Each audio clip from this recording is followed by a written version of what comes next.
sou fã de São José. Irmãos e irmãs, peçamos a graça ao glorioso São José, homem justo e santo. Peçamos a graça a Deus para que possamos imitar essas virtudes que São José viveu e que ensinou a Jesus, ainda quando criança, ainda quando menino, e fez com que Jesus pudesse assim também ensinar aos seus seguidores, aos seus discípulos e discípulas. E de modo muito específico hoje, tratando justamente deste tema, santidade. Santidade que não é nossa diretamente, mas é de Deus, e que nós ganhamos de Deus como dom, como a própria vida que ganhamos também de Deus. Hoje a liturgia da palavra nos ajuda também a refletir, e essas leituras são bem propícias justamente para o tempo em que nós vivemos, né? Nós vamos, na primeira leitura, ouvimos um grande destaque. Veja, em meio aos homens do poder, nós temos ali um homem de fé. Um homem que se levanta, sábio, um homem prudente, mas também um homem temente a Deus. Temente a Deus. E ele vai justamente dizer, olha, se for de Deus, vai permanecer. Agora, se não for de Deus, vai acabar logo.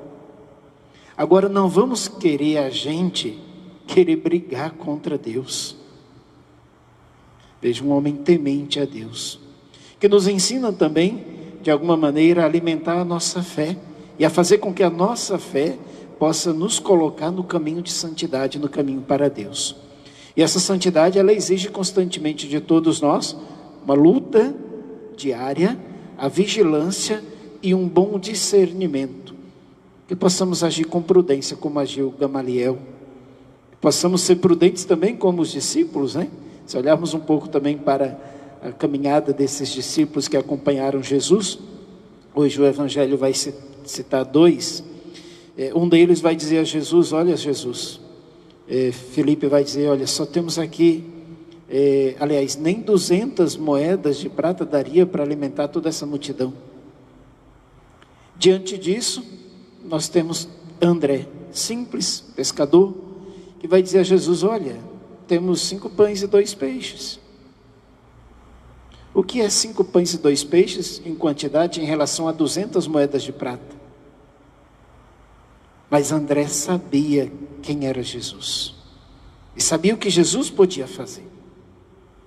É por isso que ele apresenta aquilo que o menino traz como oferta, como partilha, para que assim pudesse se realizar a manifestação do amor de Deus no meio daqueles homens. O gesto da partilha está em evidência. Não é a quantidade de pães que alimenta o povo, mas é o fato de partilhar o que se tem, que faz com que todos possam ser saciados. Nós podemos também fazer isso. Nossos gestos de santidade, nossos atos de santidade podem ser partilhados dia a dia, fazendo com que também outros possam viver nesta santidade de Deus. Assim, meus irmãos, a vida cristã, ela é uma luta constante, uma luta permanente em busca desta santidade. Nós não saímos do nada para voltar também ao nada em um determinado momento da nossa existência. Deus não se diverte com suas criaturas. Ele tem um projeto de amor sobre cada um de nós, um projeto de amor para cada um de nós. E viver a partir deste projeto, deste amor, nos dá credibilidade para viver a santidade de Deus. Se não tivermos o projeto de Deus em nossa vida como meta, de nada será a santidade que vamos conquistar. Se Deus não estiver presente, estaremos sim usando o nome de Deus em vão e querendo usufruir da sua posição em privilégio próprio. Veja que esta luta não é uma condição. Aliás, a santidade não é uma condição superior que possamos alcançar com nossos próprios esforços. Não é fruto do nosso heroísmo. Pelo contrário, é puro dom de Deus. É dom de Deus. Só Ele pode nos tornar santos. Por quê? Porque só Deus é santo. Só nele nós podemos ser santos. Nós rezamos assim na missa, né? Santo, santo, santo. Então, 3 vezes nós afirmamos que Deus é santo. Meus amigos, não se trata apenas de uma luta contra a mentalidade moderna e mundana que vivemos. Nem tampouco se reduz a uma luta contra as nossas fragilidades ou as nossas inclinações humanas. E aqui poderíamos citar algumas: preguiça, a luxúria, a inveja, ciúmes. São inclinações que a natureza humana nos leva. Outras também podem se fazer presente à nossa vida, mas se trata de uma luta contra o demônio. Essa luta tem nome. Caminhar em busca da santidade é constantemente você lutar contra o demônio, o príncipe do mal, que desde o início da história da criação ele já se fazia presente. No livro do Gênesis ele aparece. Não pensemos que ele seja uma representação, ou uma figura, ou até mesmo uma ideia. Este tipo de pensamento pode nos levar a diminuir a vigilância. Pode nos tornar autossuficientes. E assim ficarmos mais expostos também ao demônio. Este mesmo nos envenena com o ódio, com a tristeza, com a inveja, com a autossuficiência, a ganância, a sede de poder. Isso tudo na medida que relaxamos, na medida em que abrimos justamente a nossa vida e deixamos de lado a vigilância. Assim, o demônio mina as nossas famílias. Ele entra em nossas casas. Ele destrói as nossas vidas. E até mesmo pode estar dentro da igreja. Pode minar as nossas pastorais, nossos grupos, nossos movimentos, causando divisão. Ele é o autor da divisão. Ele é o autor da divisão. Para lutar contra o demônio e em busca da santidade, Jesus nos oferece as armas necessárias para isso. E quais são elas?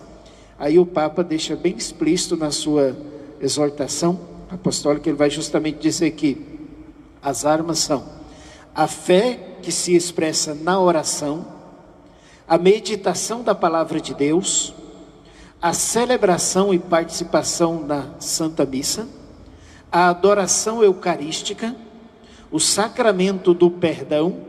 E aqui não é só pedir o perdão, mas é você também dar o perdão, fazer a experiência do amor misericordioso, da compaixão, as obras de caridade, a vida comunitária e o compromisso missionário. Essas são as armas que Jesus nos deixa, para que na medida em que nós praticamos, que nós vivemos, nos alimentamos dessas armas, nós vamos fortalecendo a nossa vigilância e vamos vencendo esta luta diária com o demônio. O caminho da santidade, meus irmãos, é uma fonte de paz e alegria que o Espírito nos dá. Ao mesmo tempo exige que estejamos vigilantes, com as lâmpadas acesas. Para isso é necessário fazer um bom discernimento. Fazer um bom discernimento, isso implica em escutar. Não somos o dono da verdade. A verdade é Ele, é Jesus. Eu sou a verdade, eu sou o caminho, e eu sou a vida. Nós não somos dono dela. Este discernimento não requer apenas capacidade de raciocínio, mas é um dom de Deus, um dom dado pelo Espírito Santo. Àqueles que pedem esse discernimento, é preciso cultivar este discernimento com a oração, cultivá-lo com a reflexão diária da palavra de Deus e também com o bom conselho, Por isso, o discernimento é um instrumento de luta para seguir o Senhor e alcançar a santidade de Deus. Ele exige predisposição para escutar.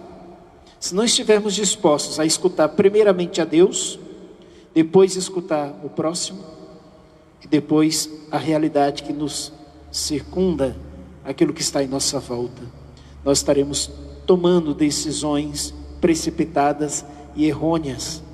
Por isso que um bom discernimento ele faz com que escutemos primeiro a Deus, escutar aquilo que está em nossa volta, pessoas mais sábias, valorizar a experiência de vida, valorizar os primeiros educadores da fé, nossos pais. Imagine o quanto que Jesus escutou São José, e o quanto que Jesus obedeceu, ouviu os seus conselhos. Somente quem está disposto a escutar é que tem a liberdade de renunciar ao seu ponto de vista, tem a liberdade também de renunciar aos seus próprios interesses. Pode-se dizer que é uma pessoa livre para renunciar aos seus hábitos, seus costumes, ficando assim disponível para acolher a chamada de Deus. O primeiro chamado que Deus nos faz, a santidade. E assim ele quebra justamente as suas próprias seguranças e se lança nos braços de Deus, o qual nós chamamos de fé. A santidade nos leva a uma verdadeira fé. Meus irmãos, a condição essencial para alcançar um bom discernimento é educar-se para a paciência de Deus e respeitar o tempo de Deus, que não é o nosso tempo. Não é o nosso tempo. Portanto, o discernimento é uma saída de nós mesmos para o mistério que está a nos esperar sempre, chamado Deus. Um mistério que nos ajuda a viver a missão para o qual nos chamou, a santidade. Dele nós viemos, com ele andamos e para ele retornamos. Somos chamados a sermos santos, caminhamos em busca da santidade e voltamos para Deus que é santo, o santo dos santos. Então veja que a luta, a vigilância e um bom discernimento faz parte da nossa caminhada. Que São José nos ilumine e nos ajude a vivermos realmente esta prática evangélica em nosso dia e a sermos realmente discípulos de Jesus, fiéis, mas não segundo a nossa própria vontade, mas segundo a vontade de Deus. Sermos obedientes a Deus já é um grande passo para a gente estar no caminho da santidade. Louvado seja nosso Senhor Jesus Cristo, para sempre seja louvado. Eu sou fã de São José.